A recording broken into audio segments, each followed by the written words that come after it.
We are Ole Miss Rebels. As Mississippi's flagship university, we dig deeper, see farther, work harder. We pioneered human organ transplants. We helped prove Einstein's theory of gravitational waves. We are conducting life-changing research that solves the problems of today. We are Ole Miss, transforming lives and the world. Welcome to the POMcast with Stephen Willis. Now we're going to do things a little different. We are going to provide an honest look at Ole Miss athletics for the fan, by the fan, and of the fan. That is what we do. Hell be to me. I'm just kidding. Tune in for some Ole Miss sports news. We're going to give it to you straight. Yeah, right now. The POMcast starts now. It happens now. Holy cow. Listen to me. It's starting. Well, it's going to start right about now. Good morning, and welcome to the POMcast. I am your host on this magical mystery tour, Stephen Willis. Thank you very much for joining us today. Today we're going to go over that the fact that Ole Miss may have its offensive line coach. There's rumors. I think Matt Zanetz for AL.com posted about the hiring, a former GA that worked with Lane at Alabama. We'll talk about that a little bit. And in the second part of the show, some early lines for the season have come out. They're talking about the way it goes, and the way they spit them out, if you use any logic whatsoever, Ole Miss should be the underdog in at most 3 games. They're talking about an 8-3-1. We'll talk about that whenever we get to it as well. But first, I want to tell you about the Vault Society. The Vault Society is the Ole Miss Athletic Foundation's real big push at the moment, which is a 5-year commitment of support, and membership starts at $5,000 a year, and there's a benefit chart on the site. We'll get to that in just a little bit. But I want to tell you that all gifts to Ole Miss between now and June 30th will receive triple points. Red points are non-deductible and go towards priority seating. Blue points are 90% tax deductible and go towards parking and non-home ticketed games. That'd be postseason, bowl games, neutral site, etc. We have a pretty big one coming up on Labor Day that would fit that bill nicely. But if you're interested at all, check out the chart at the site at give2athletics.com. That is give2athletics.com.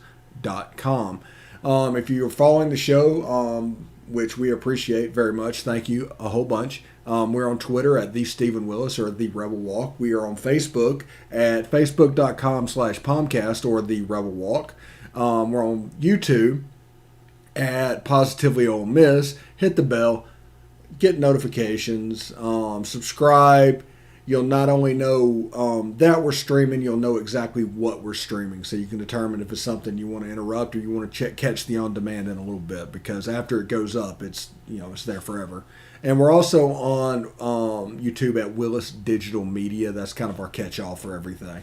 On Twitch, Positively Ole Miss, all one word, and also Willis Digital Media, all one word. We are on podcast, all the podcatchers out there, Google Podcast, Apple Podcast, Stitcher, SoundCloud, Spotify, TuneIn Radio, iHeartRadio, and Pandora. We're also on smaller podcatchers, but it's only a 30-minute show, and we need to get to it eventually. But thank you very much for checking us out. Record-breaking month for the podcast. Thank you very much. We broke the record with like a week to spare, so all of this extra stuff is going on. And also, I want to tell you that on the non-Rebel Walk platforms, we're going to be airing an SEC tournament today. So that'll be available on Positively Ole Miss, YouTube, Facebook, my Twitter, just not the Rebel Walk stuff. We're going to talk about the baseball tournament and all that stuff with Chad Smith as we preview the games that Ole Miss are going into. As long as Ole Miss is in it, we're going to keep doing it. But if they lose that first day, it's going to be a one-day type thing. So keep your eyes open for that. That could be quite fun. But looks like we might have found our offensive line coach. I think his name is Matt Zanetz.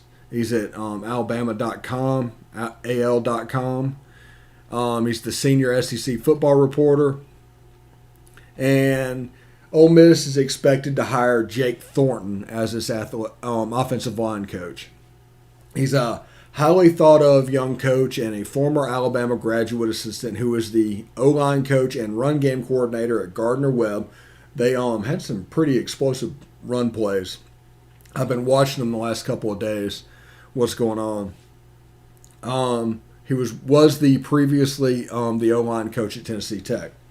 Now, those FCS jobs, they are paying dues. Lane doesn't necessarily believe in paying dues. Good is good to Lane Kiffin, and if you're either good enough or you're not. You're not going to change your stripes necessarily over time.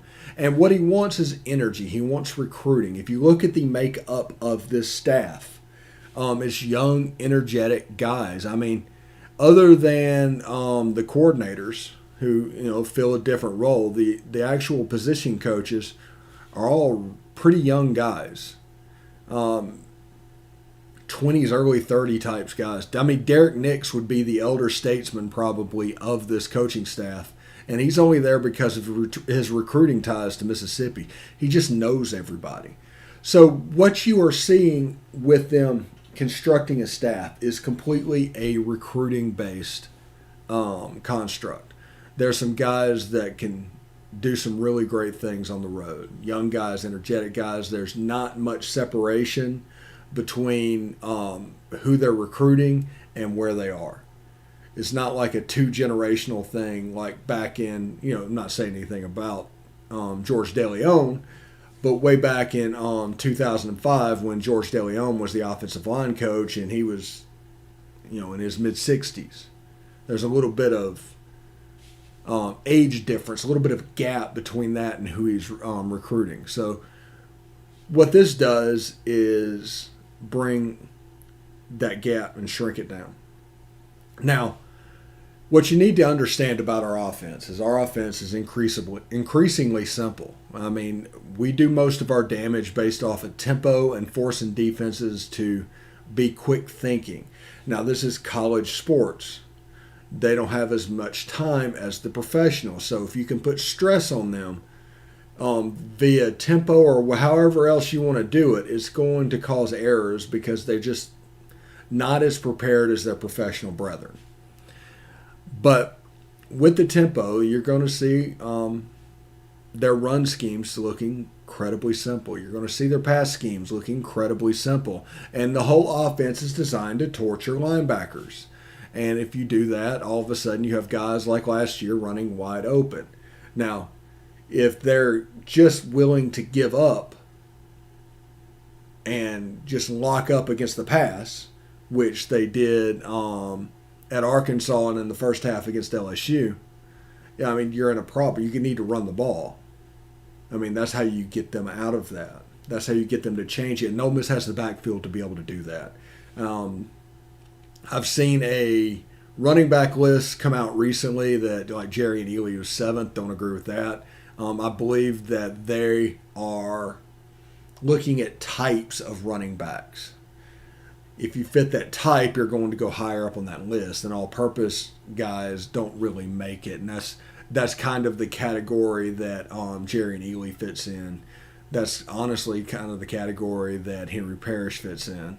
Now, Snoop Connor, I mean, it's fantastic. But at the end of the day, whenever you have a team that led the SEC in rushing in 2020 against an all-SEC schedule, and they have one running back coming in at 7, and none of the other members of that room are showing up on that top 10 list, I question that top 10 list, honestly. Will Ash says Jake Crane from the J-Boy Show. He'll be here probably Thursday on the POMcast, and then we're going to release the interview separately, and he might do an Auburn preview as well. I don't know. So you can check out that. This weekend, Friday, we have David Waters from Florida Breakdown. We're going to talk about the Gators. We've set up Chris Clark, it's going to air at a later date, but we'll record that this week. And also Vinny Hardy, we're trying to set that up as we speak. So a big weekend for previews. Everything's starting to really go as we get into June, and we can start previewing what's going on. And honestly, we're going to set up our game week stuff after that. We're going to do previews of teams that we're playing, but also make contact so they can come on during the week that we're playing them, so they'll have a place to go. So we're trying to do this as efficiently as possible. Sometimes it might not be able to do that, but we're doing previews for teams. We're doing previews for the SEC as a whole. That's the Jake Crane stuff. He's going to be here to talk SEC. He's also pretty locked in around the Auburn program. That's the reason I'm going to see if he'll record an Auburn preview as well. And it's going to look a little different. Now, going back to Jake Thornton potentially being hired as an offensive line coach, one thing you need to realize is that when dealing with GAs, good ones, I'm talking about good ones. I'm not just talking about random GAs. I'm talking about good ones. They're just right in the middle of doing all the X's and O's work. They do the preliminary evals from time to time. Now that probably changed a little bit now with player personnel departments basically being the fad thing around college football. But there's a role that those GAs play, evaluating prospects on the offensive line. So if you have a good one, they're going to be the ones that come up with an idea, X's and O's wise, or find a player. Either way, you can make quite an impression if you're good. And I think that is what happened. Whenever he was at Alabama, you have Wilson Love that was an assistant strength guy. You have Jake Thornton, who was a GA at Alabama, and Lane was the offensive coordinator. So those guys, I believe, did things that stood out to the offensive coordinator at that time. And as he became a head coach and they started, growing up, we'll say, through the ranks, they brought Wilson Love with him to FAU immediately. Jake Thornton has been going to Tennessee Tech. Last year he was at Gardner-Webb. And he finally decided, hey, let's pull the trigger. Now, we told you that's mostly likely for recruiting. Now, as an FCS hire, it makes sense at the timing that Randy Clements was let go and the hiring was made of Jake Thornton. If you are planning to do that, it actually makes a good bit of sense. And the Ole Miss offense is actually quite simple. So it's not going to be difficult to learn, but there's a benefit of him being in Alabama and knowing a little bit about what Lane Kiffin does. What he has to understand is all the tempo aspects of the offense that have been brought in with Jeff Lebby and before then Kendall Briers, because it's essentially the Lane Kiffin offense at this point. It's no longer really the Baylor offense because Lane Kiffin's 5 years in now. This is what he does. He takes the Baylor tempo and mixes it with the Norm Chow USC matchups that he used to do, and it's really quite lethal and it's really hard on the linebackers. So just notice that as the season plays out and how much they really make their hay inside the hashes, whether it be through the tight end or the slot receiver. And then obviously in the run game, they're just going to mess with linebackers all the way through the season, and that's really what they do. Now, one avenue that you can do where they can cause problems, like we talked about earlier this show, is if you're willing to give up on one aspect, like just drop 8 and try to do the Mike Leach thing, that could come back to bite you. Because in the second half of that game, not many people talk about it too much about it. They gave up one touchdown, but Ole Miss came back in that game. It was a one-score game with Ole Miss having the ball with 5 minutes to go in the game. They still could have drove the field and won the game. So be careful playing that style of football against Matt Corral. He's getting more proficient at it, and it just is – it's eliminating some of the no-look stuff and some of the swaggy stuff that he likes to do. That's what the drop 8 really does. But hitting the checkdowns, and the checkdowns in this offense is, Snoop, Henry Parrish, Jared Ely. I mean, those guys flaring out in the backfield, there's a chance for a fairly big play to happen. But we're going to take a short break. And when we come back, we are going to talk about the games of the year and the lines that they are listing and what that means for other games as well. But until then, stick around.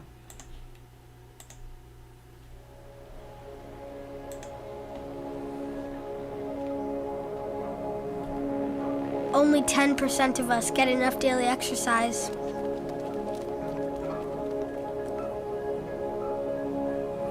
And that number is dropping.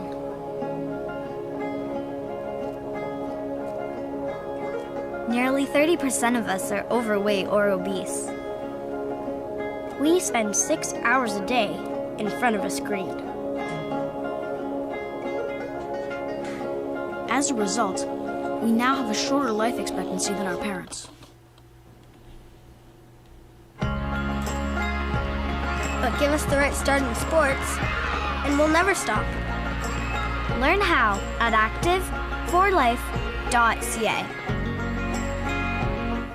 Hey, this is Stephen Willis from Positively Ole Miss. We're almost done with this break. We'll be back with good information quite soon. The military has been in every generation of my family, and so has VA. It wasn't easy for my dad after Vietnam, but VA helped him and my mom get the home they'd always wanted. My grandpa's been coming to VA since World War II. They even helped him lay to rest one of his battle buddies from Normandy. And me, I followed in their footsteps and served with pride. And now that I'm out of the military, the GI Bill's helping me with school. Every generation of my family has served, and VA has served us all. All right, welcome back to the POMcast. I'm your host on this magical mystery tour, Stephen Willis. So thank you very much. I'm just trying it out. It's okay. I want to tell you a little bit about the rebelwalk.com. Evelyn and her team do a fantastic job and provide a subscriber level experience for no money. Doesn't cost you anything except your time, and the time is well worth it. So if you go on over to rebelwalk.com, you'll see them cover each sport with different experts for each sport, and they provide just a great experience as an Ole Miss fan. So they provide. It's just really good. It just really is. So go over to the rebelwalk.com. That is the rebelwalk.com, and check out all the stuff that they have. So thank you.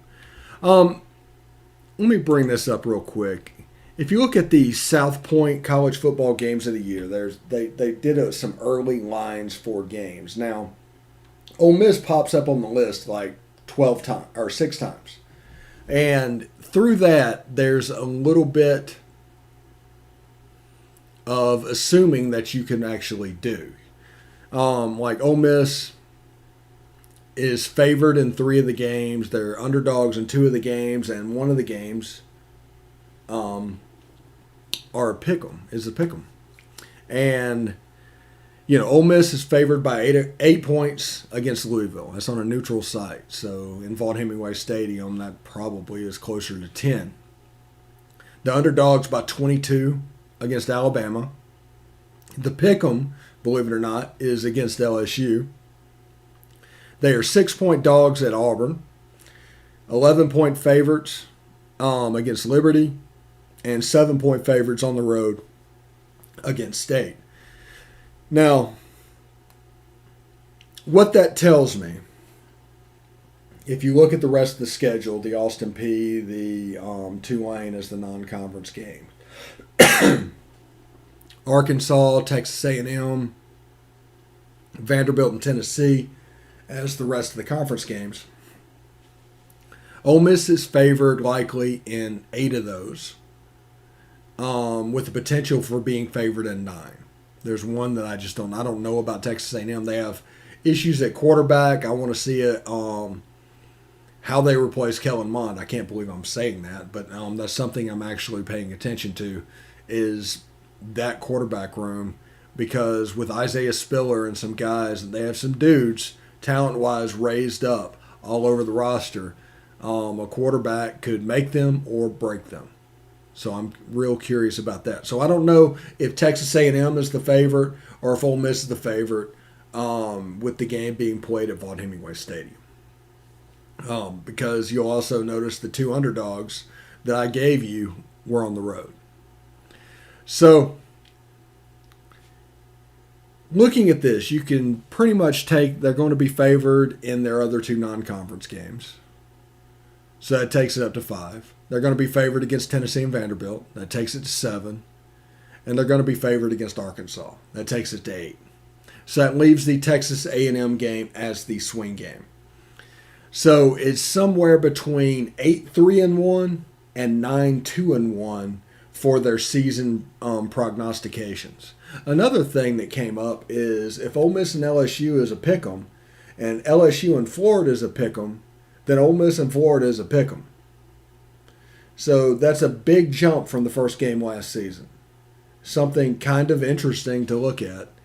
It was just kind of a neat jump that they're a pick'em with Florida. Now, Florida has questions of their own. I've gone over that on the Around the SEC is down there last week, talking about how Emory Jones is going to be used. So Florida has issues as well. Now, they would not be a pick'em, I don't think, against Georgia at this point. I think they have a little bit better just because Georgia defensively has a little bit more oomph. But, the Alabama favored by 22, that number's too high. I mean, last year they had the Heisman Trophy winner, Jalen Waddle, and Najee Harris, and Mac Jones, and they didn't hit that number. I mean, Ole Miss was a fumbled snap away from that game getting really interesting. Whenever Ole Miss goes to Tuscaloosa this year, that game is going to be really interesting on October 2nd. But Ole Miss opens with Louisville, Austin Peay, and Tulane, and the first conference game is at Alabama. They come back, get Arkansas here. They go to Knoxville, which should be interesting. Home against LSU. They go to Auburn. Then home against Liberty. Home against Texas A&M. Home against Vandy. And then go on the road to Starkville. That's what the football schedule looks like. And I'm kind of looking forward to seeing exactly what that will look like. This football season really just intrigues me. And now that these early lines are coming out, you're seeing a split, basically, of prognostications based on how good Ole Miss should be. I mean, the computers do not like Ole Miss at this point, and that's because of how bad the defense was last year. But whenever money's involved, all of a sudden it jumps up a little bit. And I would put the over-under at 8.5 wins for Ole Miss football. If it's a number lower than that, I would probably bet the over. If it's a number over that, I would probably take the under, honestly. But that 8.5 sounds pretty good. But Ole Miss's defense, we've gone over this as well. Ole Miss's defense is the key to everything. If Ole Miss has a functional defense on the field, and by functional I mean 70s, 80s nationally, can give up look. Think Ruffin McNeil back at Texas Tech back in the day. That defense, that level defense that led to Graham Harrell and all that, winning several games, is the level that they need. This, I hate to say it. I can't believe I'm saying this.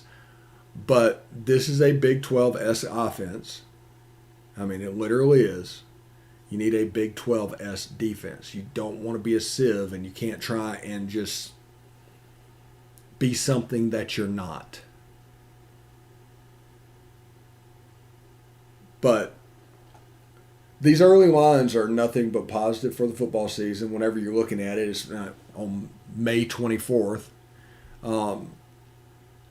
But you can see where it's going. Now, this week, we're going to tell you, we've got Jake Crane on Thursday. He's going to talk about the SEC as a whole. We've got David Waters on Friday. He's going to talk about Florida football. Next week, we are going to have Chris Clark. He's going to talk about South Carolina football.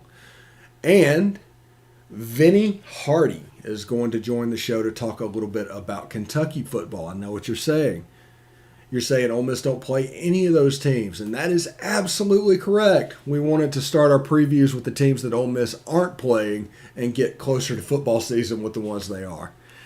So we are going to do that. And the only exception might be Jake, and if he is able to talk about Auburn for 5-10 minutes, we are going to do that. Of course, all those videos will be on the podcast channel. Of course, all those videos will be on the Positively Ole Miss stuff. It should be quite interesting. So thank you very much for watching. We're going to give you a couple minutes back today. But thank you very much for watching. And as we move forward and get into this, get excited. Have fun. Because that's what all this is about. Anyway, hotty toddy.